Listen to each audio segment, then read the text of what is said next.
रविंद्र जी मुझे सुन पा रहे हैं? जी मैम। चलिए रविंद्र जी, चर्चा की शुरुआत आपसे। एक बात तो ये है कि ये जो एक स्टेटमेंट आया है राम गोपाल जी की तरफ से भी आया, जियाउर रहमान की तरफ से भी आया, और उन्होंने कहा कि एक स्टेटमेंट तो बहुत सीधा आ गया कि वो जो जस्टिस हैं जिन्होंने इस तरह की बयानबाजी की है वो कहीं ना कहीं आरएसएस के हैं, उनको तो जाना था सुप्रीम कोर्ट और तमाम चीजें हाई कोर्ट, तो इसलिए तमाम चीजें की गई हैं। क्या ये पलटवार के तौर पर मैं देखूं तो ठीक है, लेकिन थोड़ा सा बयान मुझे ऐसा लगा कि एकदम से किसी जस्टिस को हम आरएसएस का कह दें, ये कहां तक उचित होगा, इस चीज को समझिएगा। और एक महत्वपूर्ण सवाल जो है जिस चर्चा का, जिसका जवाब मुझे सबसे चाहिए होगा कि शासन बहुमत से चलता है या देश के संविधान से? राखी जी, देश चलता है संविधान से। संविधान के जो रक्षक हैं वो हमारे माननीय न्यायाधीश हैं। सत्ता पर जो विधायिका होती है वह बहुमत के आधार पे चलती है, लेकिन बहुमत के आधार पे वह किसी भी संविधान के कानून का उल्लंघन नहीं कर सकती है।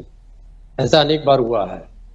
तो जो कुछ भी इलाहाबाद के न्यायाधीश ने विश्व हिंदू परिषद के एक कार्यक्रम में उद्बोधन दिया, आपने पूछा था आरएसएस कैसे हैं, उसको मैं थोड़ा सा एक्सप्लेन करूंगा।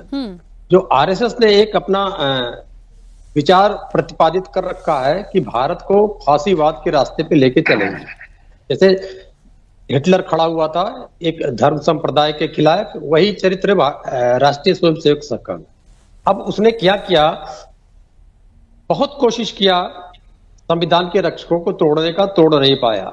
न्याय आयोग भी बनाया जिसकी आप चर्चा कर रही थी, उसको असंवैधानिक करार दे दिया था हमारे माननीय उच्चतम न्यायालय ने। तो उन्होंने क्या किया, संविधान को खत्म करने के लिए संविधान के रक्षक का ही सहारा ले लिया।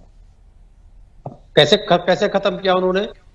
ये जो महोदय न्यायाधीश महोदय हैं, उनको मालूम होगा जब हमारा प्रियम्बुल शुरू होता है तो प्रियम्बुल में लिखा we the people of India. तो बहुसंख्यक, अल्पसंख्यक, जाति, धर्म कुछ भी नहीं लिखा हुआ है। तो क्या उनको इतना ज्ञान नहीं था कि हम we the people of India के अगेंस्ट में बोल रहे हैं? फिर उन्होंने सीधा सीधा आक्रमण अल्पसंख्यकों पे किया। क्या उनको ये नहीं पता कि जब वो फैसला दे रहे थे तो उसमें बहुत सारे फैसले ऐसे भी आए होंगे जो संविधान के अनुच्छेद 29 और 30 में आए होंगे जो अल्पसंख्यकों को अधिकार देते हैं।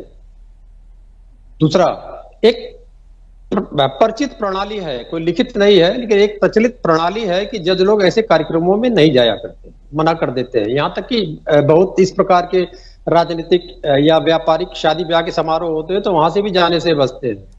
एक न्यायाधीश विश्व हिंदू परिषद के कार्यक्रम में पहुंच कैसे गया? इसमें तो जजों को खुद ही गहन मंत्रणा करना पड़ेगा। अभियोग वगैरह तो बहुत बड़ी बात है। अब संज्ञान तो ले लिया गया है, लेकिन एक धारा है 1968 में। आप सोचिए कितना पहले हमारे संविधान ने सोच लिया था कि जज भी इस प्रकार की शैतानी कर सकते हैं, इसलिए न्यायाधीश जांच अधिनियम 1968 बनाया गया था। आज पता लगता है कि वो अधिनियम बना था तो चरितार्थ किया एक हाई कोर्ट के जज ने। इसके बाद सुप्रीम कोर्ट ने कहा 2015 में कि हमारे सुप्रीम कोर्ट का जज हाई कोर्ट का भी जज करे तो शिकायत करिए।